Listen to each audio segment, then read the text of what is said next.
One of the most controversial Call of Duty games of all time was Call of Duty Ghosts, for many reasons. It wasn't really critically acclaimed. Some people loved the story of it, and others absolutely despised the multiplayer for many reasons.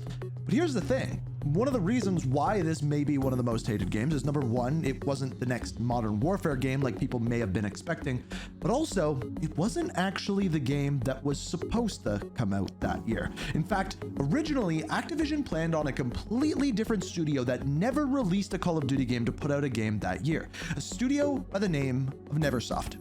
Yes, the one that worked on the Tony Hawk games. However, they were working on a Call of Duty game by the name of Call of Duty Future Warfare, codenamed Project NX1. Believe it or not, almost the entire campaign got built and put out there, and today I'm going to explain to you guys what the story of that game actually is. And here's the thing, you're gonna recognize some names, some locations, and some gameplay elements from other Call of Duty games that was later adopted. And through this video, I'm going to try to explain what the story of this game was supposed to be, even though there's still quite a bit that was unfinished or missing. But anyway, I thought this would be pretty cool, so if you like these kind of things, the deleted content style stuff, be sure to hit that like button. It kind of combines everything we've been doing on the channel with the deleted content, as well as the story of Call of Duty. So this is the story of Future Warfare, aka NX1.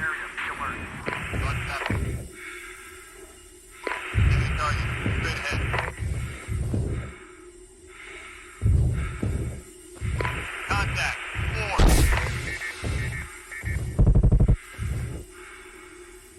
Look out, they're dropping.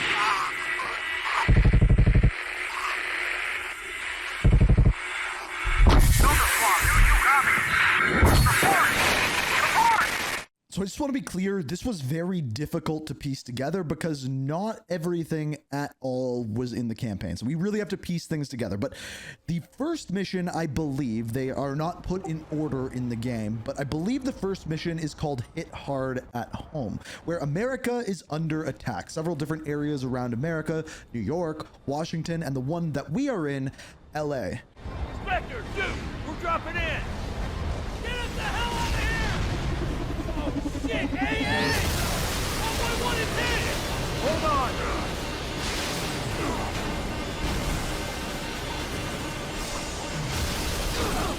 So in this mission, you play as a character by the name of John Spectre Lockwood, and you are playing as Delta Force. In fact, there's two actual factions you play within Delta Force, but we'll get to that later. This one, you are Spectre though, and maybe, potentially, this was an early version of the Spectre that we would see later on in the Black Ops games. However, you are in a plane and you get shot down out of the air and you have to kind of parachute down to the ground. And when you get there, you find out about a new objective. There's a group called the Patriot who is under attack, and eventually upon getting there and rescuing them, this is what you find out about Patriot. Sir, we got exfil incoming. How many cities have been hit? Where's the president?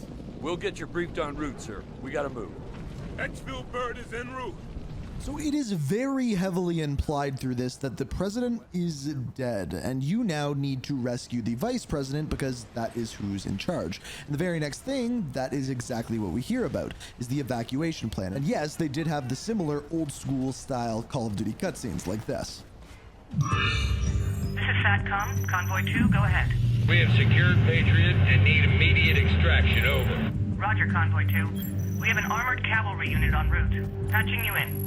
This is Bravo team. We're hauling ass up to 101, but it's turned into a shitstorm. Should reach in about 15 miles, over. Roger that. We'll head your way. Convoy 2 out. So essentially the rest of this mission is just working the vice president through LA to get to extraction. But here's where things get crazy. When you get to the end of this, the vice president gets super brutally wounded to the point where you are dragging him with blood coming out of him and you need to get him to extraction. Now, they never fully finish this part of the cutscene, but when you get him to extraction, this is what happened. Now, I'm pretty sure this airplane is either one supposed to stop or pick you up with the vice president or one way or another, but it appears as though they never fully finished that cutscene. So that's all we get for this mission. But this takes place on August 6th. Our next mission is completely across the world with a different group of Delta Force agents on August 9th. Overlord, we're in the AO. Copy Alpha, HVI is confirmed inside. Be advised, Recon has spotted multiple hostiles in the area. Copy, Overlord. On me. So this mission actually starts out as a stealthy mission. You are working your way through a hospital to find a high value target. Now at this point we don't know who this target is, why we are in a hospital in Belarus, but we are working our way through with a character by the name of Captain Baker.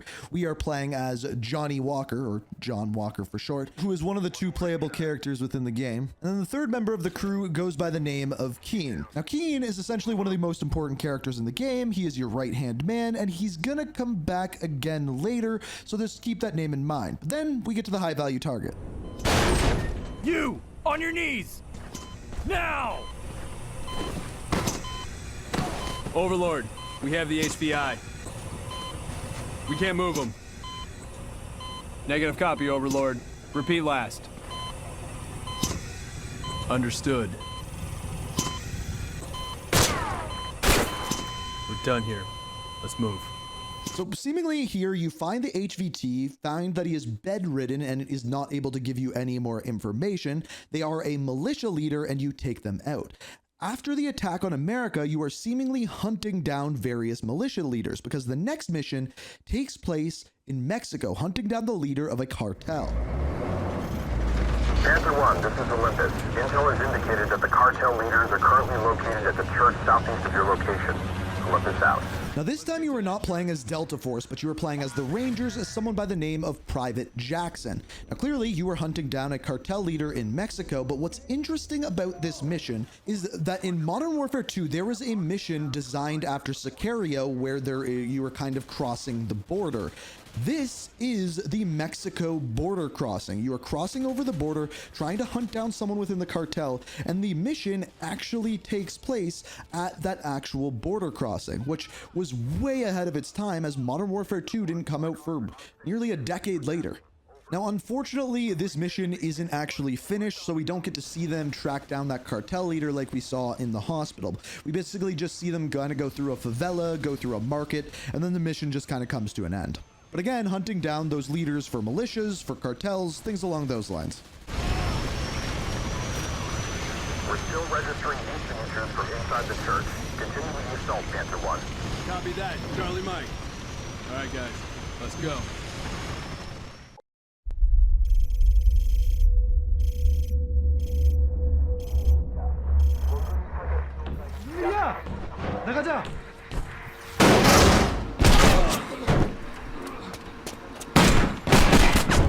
Walker, you okay?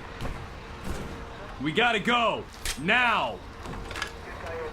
So this next mission takes place in Jakarta, and you are playing alongside Baker, but of course you are Walker. Now, clearly you were captured at some point. We do not see when that happened. We do not know why you were captured, but the thing you may be wondering at this point is who are we fighting against in this game? Well, there's 2 answers to that. Number 1 is something called the Eastern Coalition. This is essentially a large group of Eastern countries, think China, and the reason why we know that is because on some of the actual VTOLs in the game, we can see the logo for the People's Liberation Army, and that is of course once again China. So China has somehow grouped up with these several different groups of militias or even cartels around the world, and that is who we are fighting against in this game. Now, the disappointing thing about this mission is it ends in one of the coolest ways possible, because you may notice here, the police are against you. We don't know why the police are against you. Clearly, they're probably working alongside that Eastern Coalition forces, but by the very end, you end up captured within a building, and on the other side of the door, you can see police lights flashing. And this is how we see the ending of this mission, and we don't know exactly what happens after this, because they never made the rest of this mission. Frag out. Clear the hallway.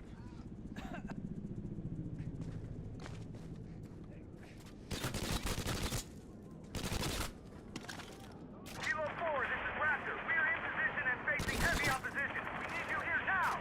Roger that. Give us 2 mics, Raptor. Okay, Walker. We have to breach, pump a smoke, and haul ice to the PZ. On your mark.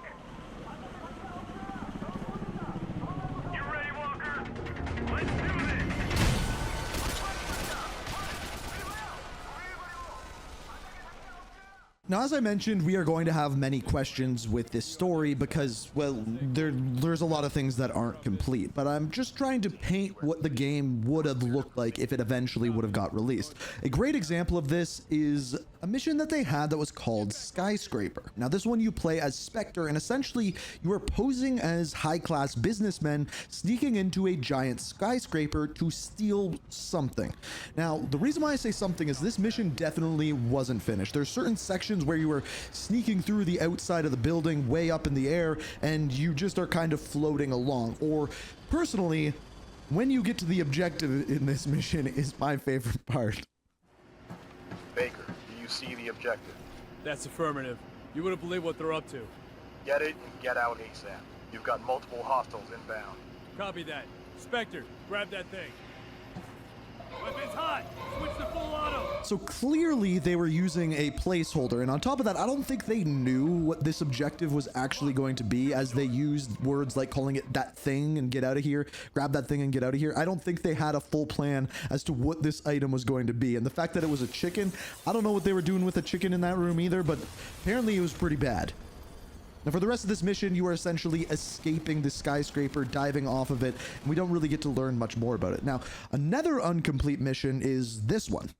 Now, this mission is called Suspension, and really there's not a lot to it. You're on this kind of suspension bridge slash tram, and the only reason why I'm pointing this one out is because it is very, very similar to the last mission to the game that actually got released this year, which was Call of Duty Ghosts. Now, of course, that mission had a lot more to it. You were fighting a lot more people, jumping from train to train, but I just thought it was interesting how both of these games had something very, very similar, and they were set to come out the exact same year. So it's almost like they reused assets here. Now, you're probably wondering at this point, why haven't we got to the actual future warfare part of things? Well, now let's go into outer space.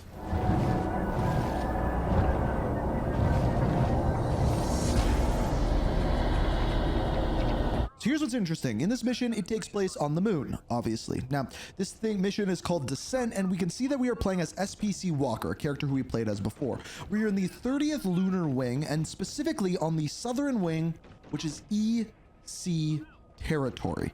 Now, that means it's Chinese territory, because the Eastern Coalition, we already talked about that before, the bad guys. So in other words, the bad guys have a moon base.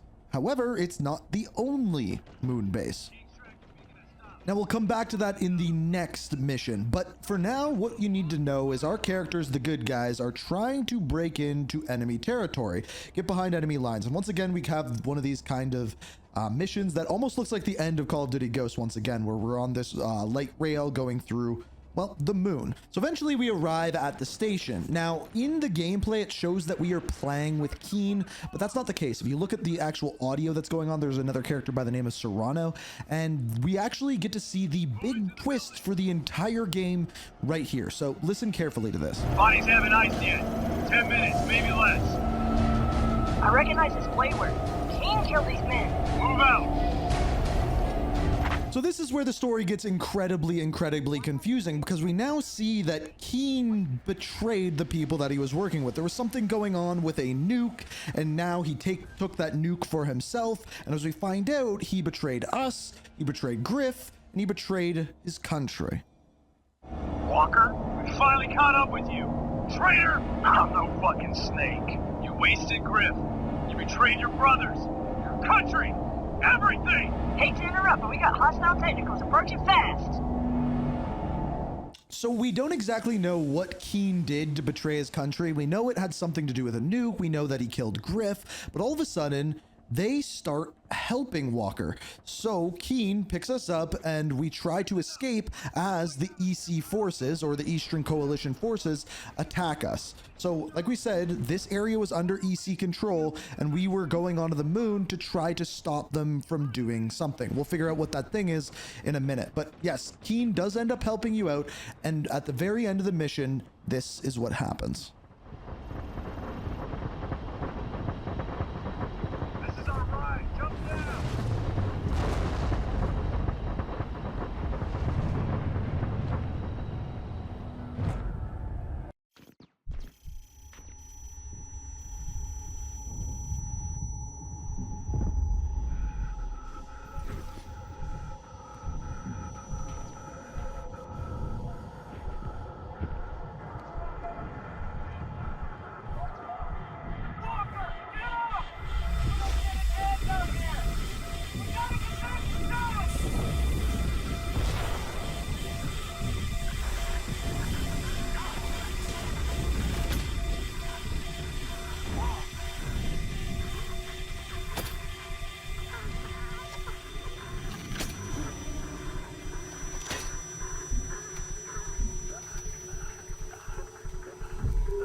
So this mission that you are seeing here is by far the most complete mission out of the entire game. Now, here's the thing, where we were just abandoned by Keen, we don't really see him again throughout this mission. We end up working with someone by the name of Crow and Riggs, and our job is to get to the armory. Now, through this mission, you get to see several experimental weapons, but the important part here is we understand what is going on this moon base. Now, this is an NLEA moon base, or the National Lunar Energy Agency moon base. So what has essentially happened on the moon here is they have figured out a way to use the moon to create energy for the world. There are energy relays that transmit energy from the moon using a thing called LSP transmitters, which I think means long-range satellite power transmitters. So what these are is basically satellites on the moon that create power on the moon and then send it back to Earth, which is used for everything, military vehicles, everything. And also the EC seemingly may have found a way to use these LSP transmitters to create and use them as a weapon. So essentially you fight your way through the moon base, and then you fight your way to the armory, and then you fight your way through outer space when we see this happen. One of the transmitters. Can't afford to lose any more. Got to secure the LSP controls.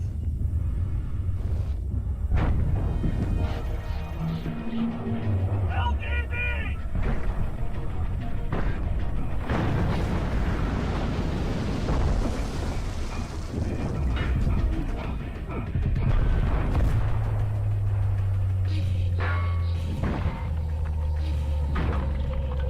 After the EC blow up one of the LSP transmitters, Riggs gets killed. Back when Call of Duty used to not be afraid to kill some of their main characters, Riggs is killed, and now Crow comes to your rescue. However, we still need to stop the EC from getting control and exploding any more of the LSP transmitters.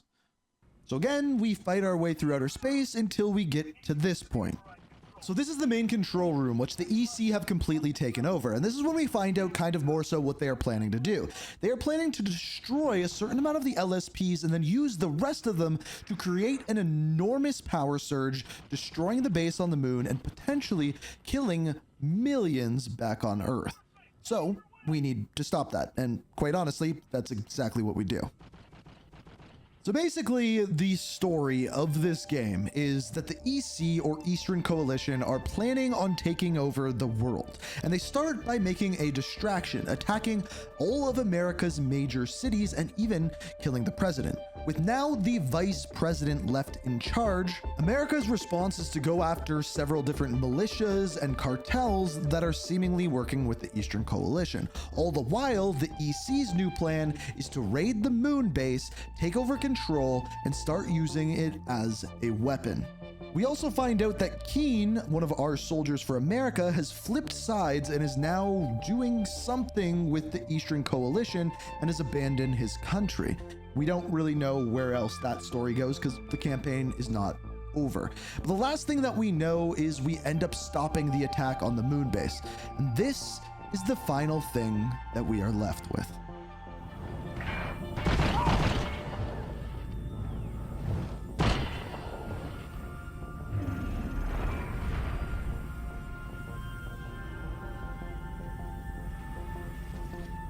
Two and three are offline.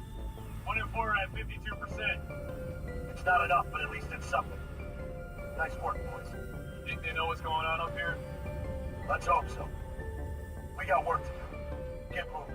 But that is the full story, or at least the full story that we know of Call of Duty Future Warfare. If you like these type of story videos, be sure to subscribe to the channel or check out either of the videos that you're seeing on screen here. As always, thank you so much for watching. I hope you enjoyed, and until next time, peace.